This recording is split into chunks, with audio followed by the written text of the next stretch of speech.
What if everything you've been told isn't the whole truth? What if the reality you're living in isn't as solid as you've been led to believe? What if what you see every day is only a fraction of the story, hidden behind layers of manipulation, power, and unseen forces? Join me as we explore the strange, the mysterious, and the unexplainable.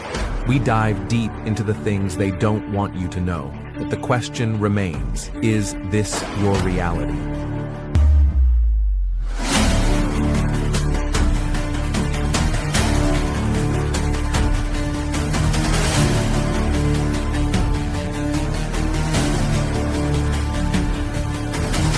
Why the parasitic reptilians, aka the archons, removed the bells. At face value, I always just thought of these reptilians as like you and me, like a physical reptilian humanoid, right? But if we take it down to the microscopic level, so these microorganisms, these worms actually look like what you would think would be evil demonic reptilians, right? But if we take it from this three-dimensional concept that we have and just bring it down to like a single dimension, these worms on a single dimension look like a chip in a computer grid. And this would align with why they would be called the archons, because if it's all run off of a computer program, these are the archons, the creators of the program. What we're figuring out with frequency is that you can use frequency to destroy these worms, these microorganisms, right? So these bells produce the frequency. And old churches didn't used to have pews. They were all just open because churches were not a place to gather and worship. Churches were places of healing. And people would go into these churches and they would ring the bells, and all of these microorganisms within inside the body, these reptilians, these demonic entities that take control, that bypass the blood-brain barrier and take control of your thoughts and emotions, these archons, these reptilians, were removed through sound frequency using the bells in the church. And this is why they have the cracked Liberty Bell on display, to symbolize that we do not have any sort of liberty or freedom and that they are in control. Well, I hope you guys enjoyed the content. If you did, go ahead and drop a like, drop a comment. If you ever thought about these reptilians being these microscopic organisms, because this would all connect all the dots with all the archons and how they would affect the programming of the matrix that we live in, because they're actually chips in a computer that can change the functionality of the computer and our reality. As always, peace. This will get a lot crazier in 1 second. But first, what in the world are we seeing right here? I like how in 2025, and even a few past years, everything is blatantly in the open for all to see. By the way, this video is entertainment for satire, but right in our face. And we don't think they're using the technology to do something not related to this. And this part's even worse, and I'll tell you why, but in this country right here, they have literal robots, powered by AI, literally building cars without fault, without error. So let me ask you this. If they can build cars, what else can they do? Everything. Do you really believe that your job is going to be secured in 10 years when they're selling robots just like this for what, 10 grand? Say you get paid 60 grand. They could replace you with 6 of you that would never make an error. And you would not be able to find work. You would own nothing.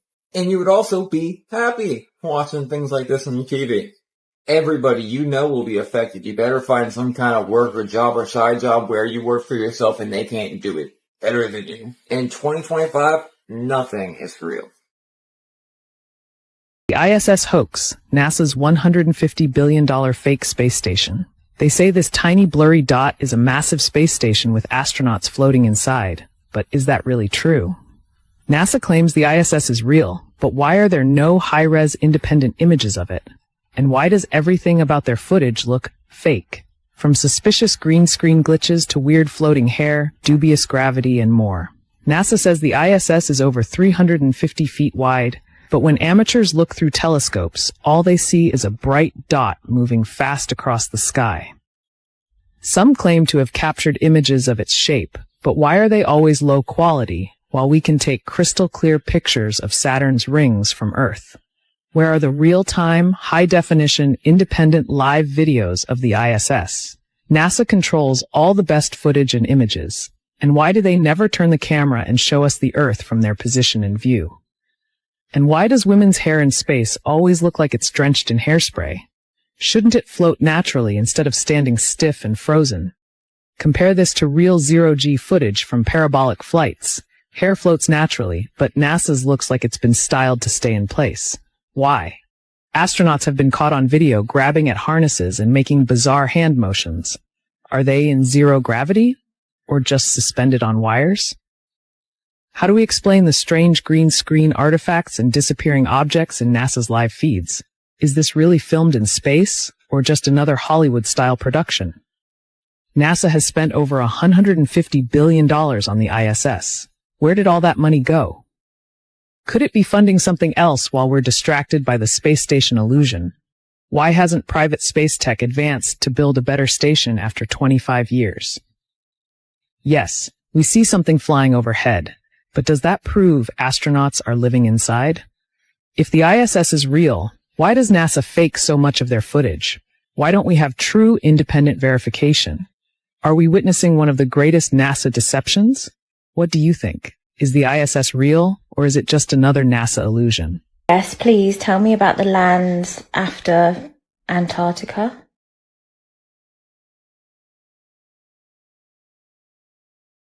All right, here we go. This is the part they really tried to bury. A lot of ancient cultures, and even a few modern whistleblowers, hint that beyond Antarctica, there are more lands. Some call them the lands beyond the ice wall. But again, it's not just about a flat Earth idea. It's about extensions of Earth, hidden past the known boundary of what we're allowed to access. The old maps, especially ones like the Piri Reis map, show land masses that shouldn't exist according to our official history. There are stories that beyond Antarctica, there are other continents, untouched by our current civilizations.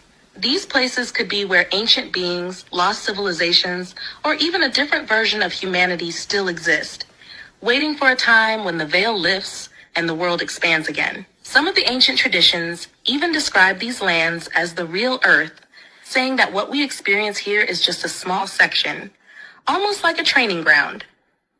Beyond the ice are vast realms with pure energy, higher technology, and beings who never fell into the same kind of consciousness traps we did. It's like Earth isn't just a planet, it's a whole realm, and we've been locked inside one part of it. The firmament, Antarctica, and all the treaties are part of keeping us boxed into this tiny corner until humanity is ready to expand again. And honestly, I feel like the fact people are starting to remember and question, it means we're getting close to something big. Do you want me to also tell you what I've picked up about how those lands are hidden? Like, energetically and physically? Because that's a whole other layer that makes it even crazier. Yes, please.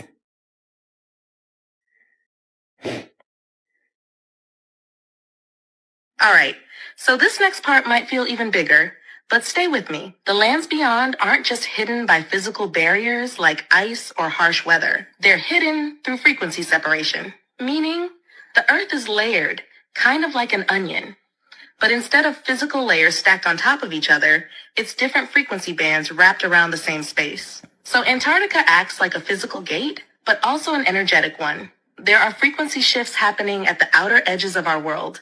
And unless you're vibrating at the right level, meaning your body, your mind, your consciousness, you literally can't perceive or access those next lands. Even if you walked right up to the boundary, it would either look like endless ice, or you'd get disoriented and turned around without even realizing it. That's why there are weird magnetic anomalies down there. Compasses spin strangely, GPS goes glitchy, and planes have special no-fly zones. It's not random. It's because the energy field gets weird and unstable near those outer edges, like a distortion field. Now, some people have whispered that there are physical ways through too. Secret tunnels, ancient portal systems, openings through the ice that were mapped by early explorers. But even if you found a way physically, you'd still need the right frequency alignment to actually get through properly and survive on the other side. It's almost like how in some stories, magical lands are hidden in plain sight, but only visible to those who are awakened. That's not just myth. It's based on this real layered structure of reality. And the craziest thing?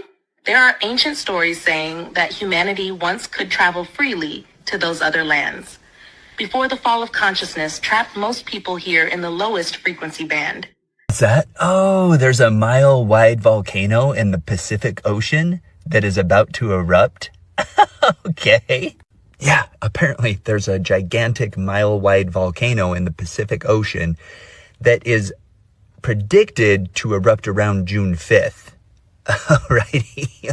Now, with the volcano being in the ocean, the lava isn't going to reach land. So that's not the concern, okay? The concern is that it is predicted to cause around 10,000 earthquakes around the world, alrighty? Now, the span of these 10,000 earthquakes are predicted to happen just in one day. Okay. Only issue is they don't know how big these earthquakes are going to be.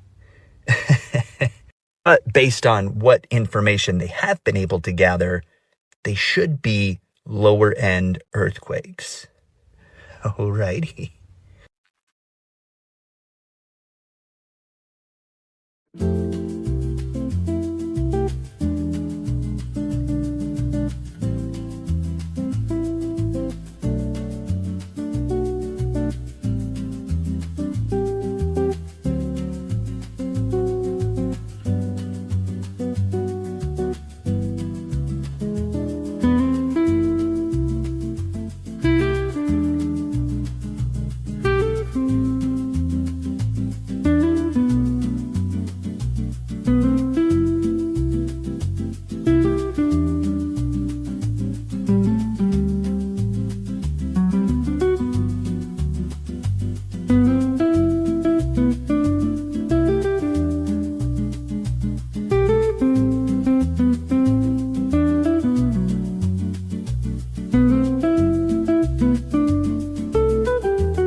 You guys ever notice how tiny and small the rainbows are in Australia? My boy Lyndon took this video in Australia and you could just see how tiny the arch is on the rainbows in Australia. Isn't that super interesting? Because this is what a rainbow looks like in Vancouver, Canada. This one's in Ontario that I took a while ago and you could see like how massive this rainbow is. They are huge in Canada. Now let's take a look at what your loving government has told you. This is how rainbows are created, guys. The sun rays hit the raindrops. It refracts twice, and then the observer sees the rainbow. Now that's interesting because in order for us to scientifically create a rainbow, like actually use real science, create a rainbow inside, we need sunlight, we need water, and an object that can act as a prism. So where's the prism here? We got sunlight, we got water, but where's the prism? Now, if this is really what's happening here, guys, how is it that Australia's rainbows are like this, and then Canada's rainbows are like this? Almost as if there is a prism of some sorts, and maybe that prism is higher in Canada than it is in Australia. Now we're going to take this even one step further and show you what a rainbow looks like in Antarctica. It's pretty much touching the ground. Again, if this is happening, how is that possible? It's pseudoscience. Prism, we need a prism, water, and sunlight, real science. We can do this ourselves. We can tangibly measure it, observe it, and repeat it, which is the definition of science. Now, hold on just a minute. I don't know if you guys have read the Bible or researched our ancient ancestors. You know, these people that were much more wise than you are. They've told us many times in many different ways that there is a firmament over the earth, a dome, the shape of a rainbow. And God made the firmament and divided the waters which were under the firmament from the waters which were above the firmament, as above, so below. Genesis 1:7. Water, sunlight, prism. All right, so according to the Bible and our ancient ancestors, this is what the earth actually looks like. This is an old map. This is the standard map of the world before the world elites came along, by the way. Antarctica is a 360-degree ice wall around our stationary flat earth. And if there's a dome encompassing the earth, it would be the highest point in the middle, right? The edges are in Antarctica. Here's Canada. Canadian rainbows. Here's Australia. Australian rainbows. And here, and all-encompassing, is Antarctica. And here is Antarctica's rainbows. Now, rainbows are 100% proof that we live under a dome.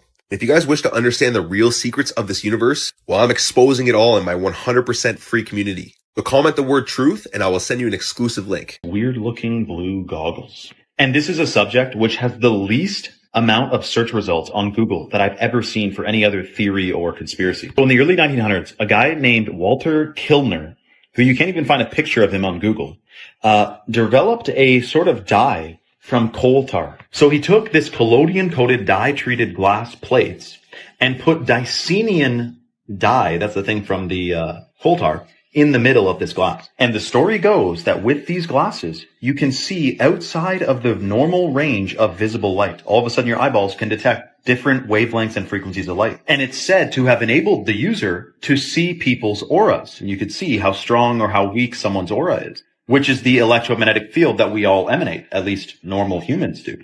But where this gets a little crazy, it's said that Walter Kilner, when he wore these glasses in public, not everyone had an aura. Not just a weak aura, but no aura at all. You remember the movie They Live? When he puts on glasses, he can see the aliens in the crowd that normally without the glasses just look like normal human. Some say this movie was actually based on the events of Dicenian glass. And then, of course, Walter's place gets raided and all of his equipment confiscated, and this gets totally buried and no one knows anything about it to this day, except for a couple stories floating around the internet. So I'm going to try to get some Dicenium and make my own Dicenium glasses, and I'll see you and see if you're real. Center. I will explain. If our world had in that cloud, it would be very difficult to be reached from a distance. By another cloud being in the middle, it is more easily to be reached and worked by other civilizations. So it was a scheduled decision. Place our civilization at the center of the world, because it is more easily reached from several sides of civilizations coming from different sides. This is a point. Solar system does not exist. Solar system is a holographic projection, placed here also by besiegers, and projected here on our owner's film. Our dome works like a holographic projector, built by besiegers. The dome was not built by and any civilization, but the modification made to it, yes, by the besiegers who live here. The besiegers world. That our civilization, she is not as evolved. There are others are more evolved, because it is no longer evolved, precisely because she is the most recent. She went through several resets made by custodians, by the Anunnaks of Nibiru, so she is the latest. So the least evolved has other spiritual issues. But that's another point. So, we have a brand new Pope, and he's American. Let's get into it. So this is Pope Leo, the very first American-born Pope born and raised in Chicago, which makes him the 267th Pope heading up the Vatican. But not only that, he is registered as a Republican. What does this mean? Now, we can all speculate, but Trump did post this just a few days ago as him dressed up as the Pope.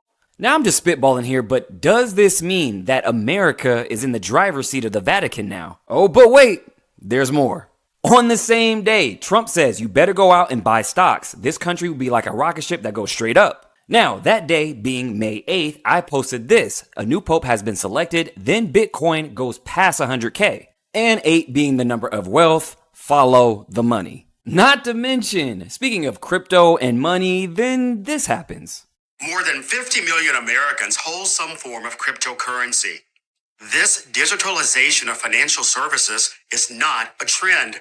It is a transformation. Yes, that is a U.S. federal regulator now telling us banks can buy, sell, and self-custody crypto. Coincidence? Let's keep going. Let's not forget, the Pope died at 88. Then Trump posts this the same day saying whoever has the gold makes the rules. Then that same day, gold hits an all-time high. And like I said in part 1, the Vatican has a ton of gold.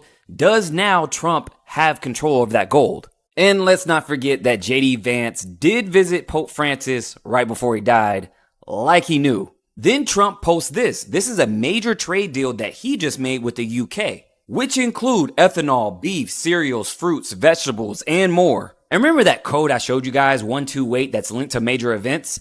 Yeah, that's today, day 128 of the year. I mean, one of the towers fell in 9/11 at 128. Francis Scott Key Bridge fell at 128. The GameStop squeeze at 128. Even Luigi had it in his fake ID, 128. All in all, follow the money because I think we're about to enter a brand new regime. I've been telling you guys a new system is coming, and I think it's here, so hit me up for consultations, but let me know what you guys think below. A couple questions here about HAARP, the High Frequency Active Auroral Research Program. This is located up in Alaska. It's currently funded by the Air Force Research Lab. It was formerly funded by the Office of Naval Research.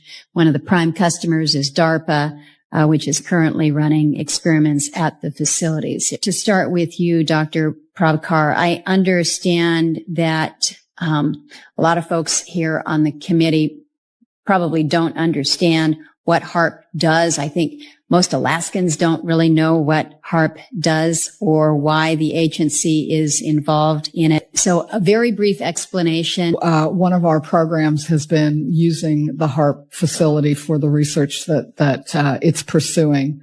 And my understanding is that we did get value out of that interaction. Dr. Walker, your agency is currently running the facility. The Air Force has gotten great value out of HAARP in the past. We took over from the Navy and managed it and actually did a number of experiment campaigns up there, moving on to other ways of managing the ionosphere, which the HAARP was really designed to do, was to inject energy into the ionosphere, be able to actually control it.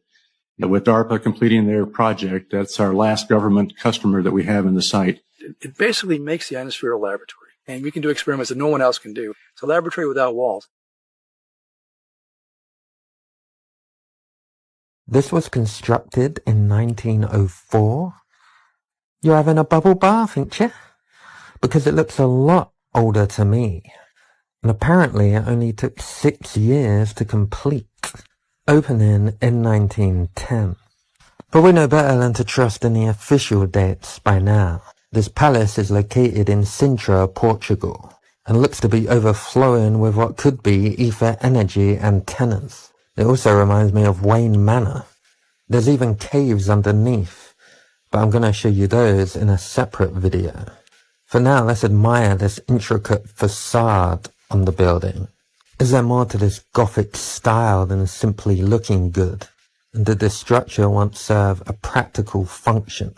Apparently there's symbols here related to alchemy, masonry, the Knights Templar, and the Rosicrucians. So it sounds like there was a wholesale Illuminati takeover of this place. But once again, did the controllers of today just find this building and then take credit for its assembly?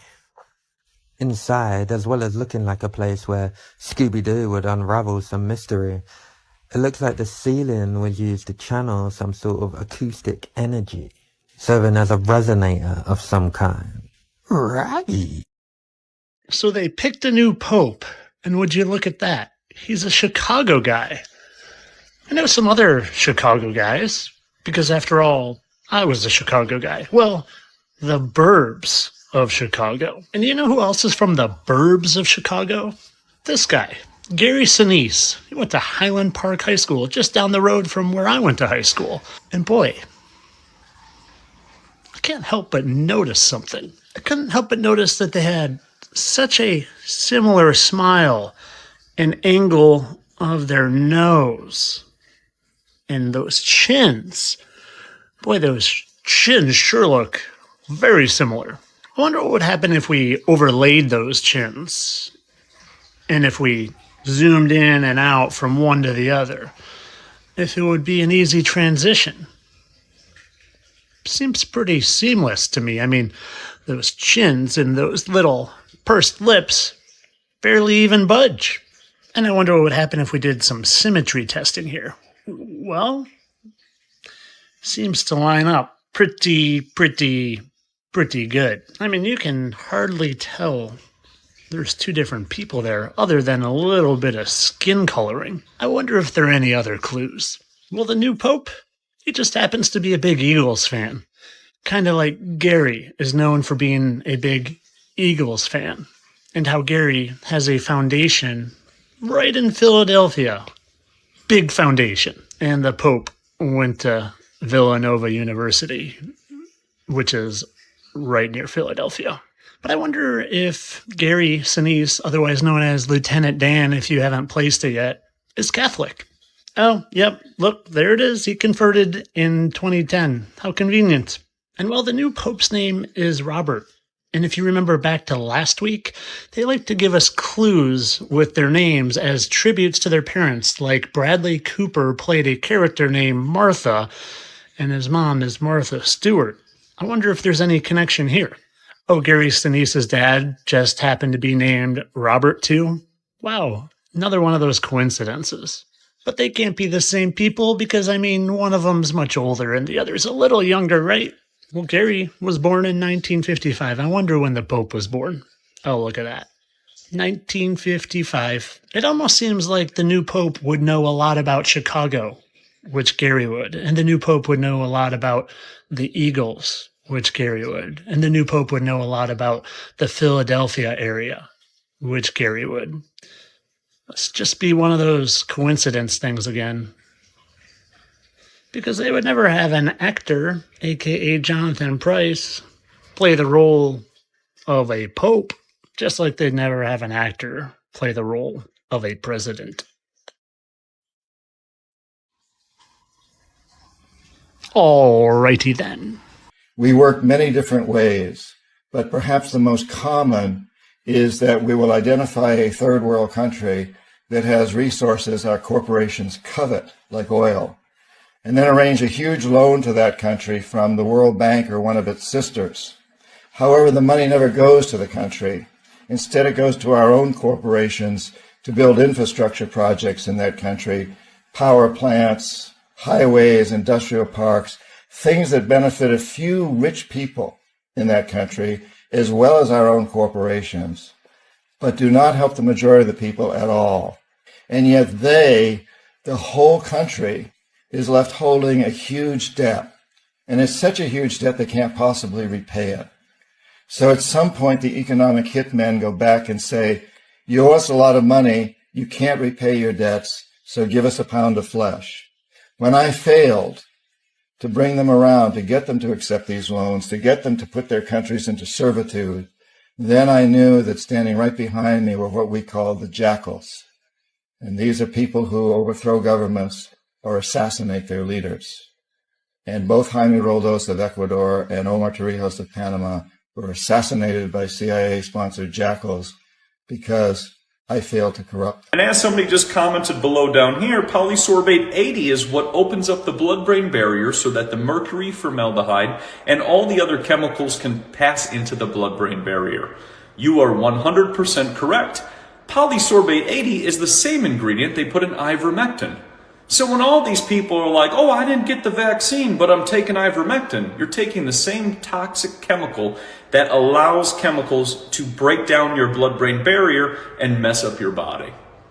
It's in both ones. It's in the vaccines and it's in ivermectin. And if you go through the whole ingredient list of ivermectin, it's quite a rabbit hole because that's also a pharmaceutical product.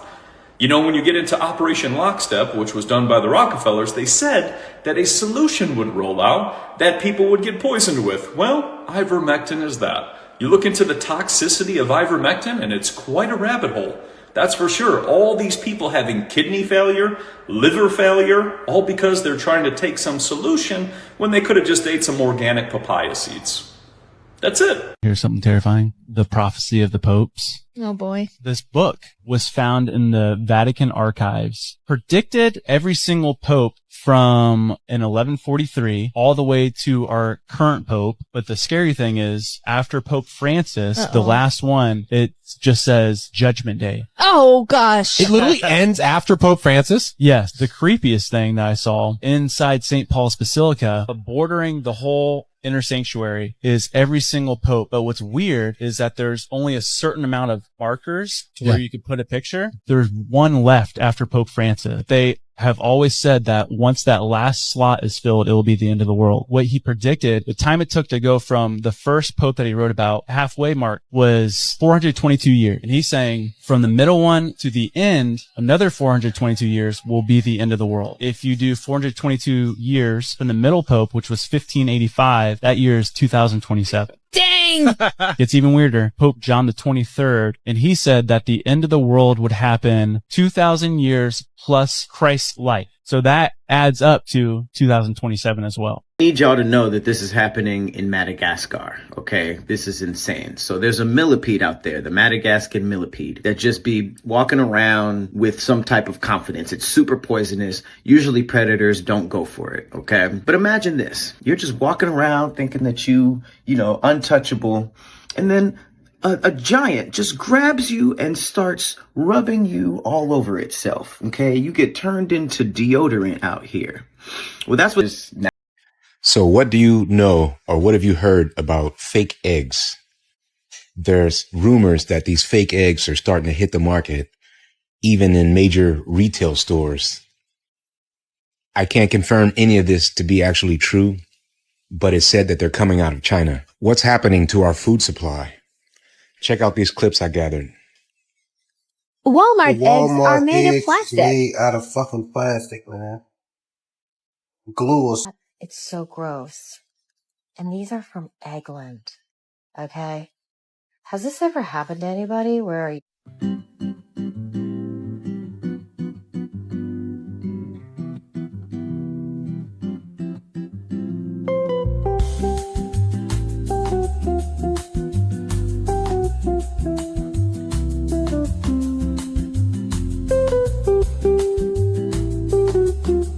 Somebody said, what about AirPods? AirPods are cooking your brain.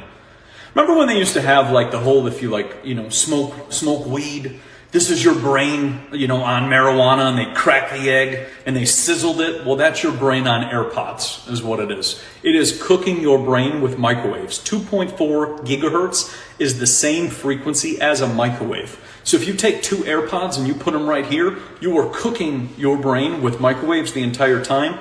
And it's also scanning your brain waves. So it's important to use wired headphones if you decide to use them rather than AirPods. AirPods are designed to cause dementia and Alzheimer's and memory loss. And that's all it is. That's why they gave you the convenience of AirPods, is to cook the mind with microwaves the entire time.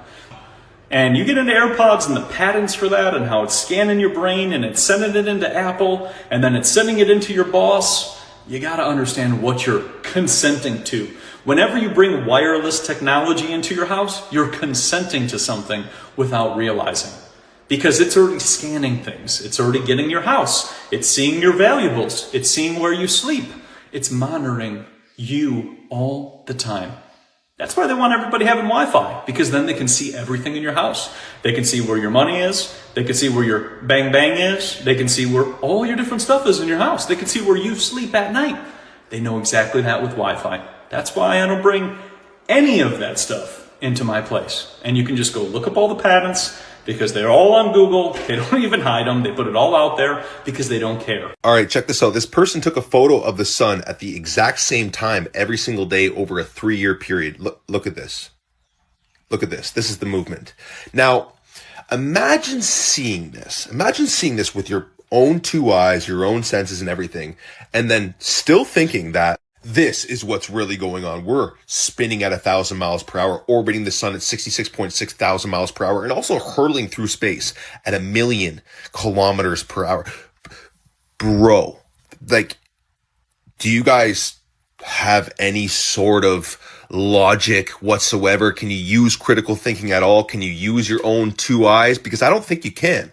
Here is the planet Venus traced in the night sky over an 8-year period. Every 8 years, this is what it does.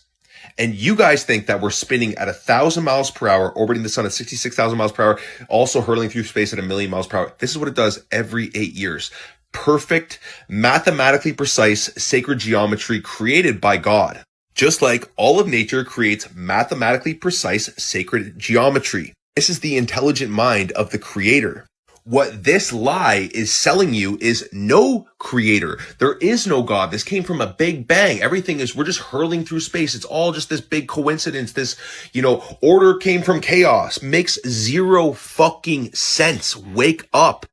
This is Polaris, the North Star. It doesn't move. It does not move. It stays fixed and stationary in the night sky for fucking ever. It never moves. The stars around it do perfect circles. They do perfect circles around Polaris that never moves.